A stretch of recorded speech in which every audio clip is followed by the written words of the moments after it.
This is Democracy Now! We are breaking with convention. I'm Amy Goodman. Vice President Mike Pence formally accepted the Republican nomination for a second term Wednesday night. In his acceptance speech at Fort McHenry in Baltimore, Pence focused largely on preserving law and order and attacking the Democratic nominee, Joe Biden.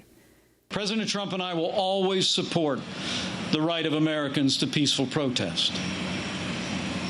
But rioting and looting is not peaceful protest. Tearing down statues is not free speech. And those who do so will be prosecuted to the fullest extent of the law.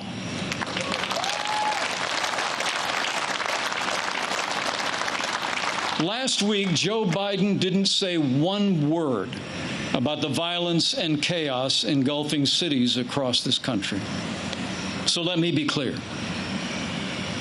The violence must stop, whether in Minneapolis, Portland, or Kenosha. Too many heroes have died defending our freedom to see Americans strike each other down. We will have law and order on the streets of this country for every American of every race and creed and color.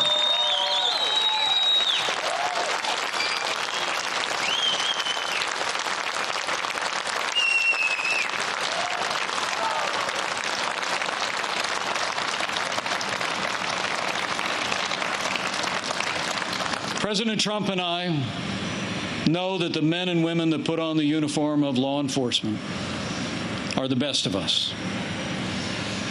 Every day, when they walk out that door, they consider our lives more important than their own.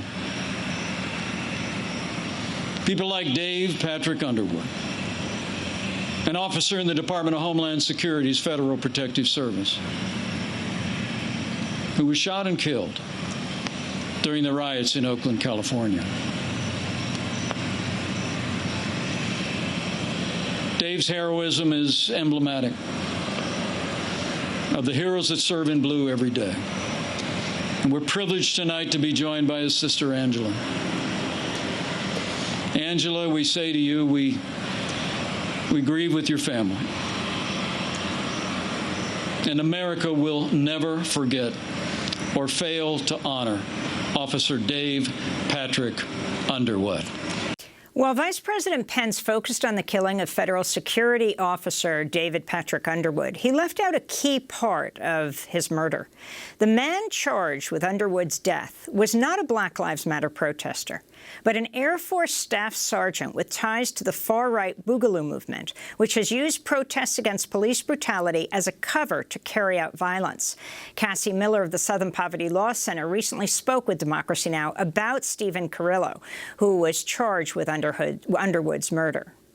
We know that he is a staff sergeant in the military, and that this was one of just one violent plot that we've seen from the Boogaloo movement. Carrillo went to a federal courthouse and opened fire on 2 security officers, killing one of them. And then when law enforcement tracked a van used in that attack to his residence, he ambushed those law enforcement officers and killed another. What we know is that he is connected to the Boogaloo movement from his online footprint and from things that were found on the crime scene, like a Boogaloo patch that was found in his van. The Boogaloo as a term is used to describe an upcoming civil war, or in more extreme circles, it's used to refer explicitly to a race war. So the Boogaloo movement doesn't have really a singular ideology. It kind of runs the gamut of the far right. So the people who associate with it are everything from libertarians to people who are overtly racist. What we know is that all of them are united in this belief that the United States is tyrannical and that it needs to be overthrown in a second civil war. And that's something that they are actively preparing for, and that many believe are inevitable. And we have seen people like Carrillo who are going out and trying to commit acts of violence alongside these protests to try and increase civil unrest with the goal of pushing towards the second civil war. That's Cassie Miller of the Southern Poverty Law Center.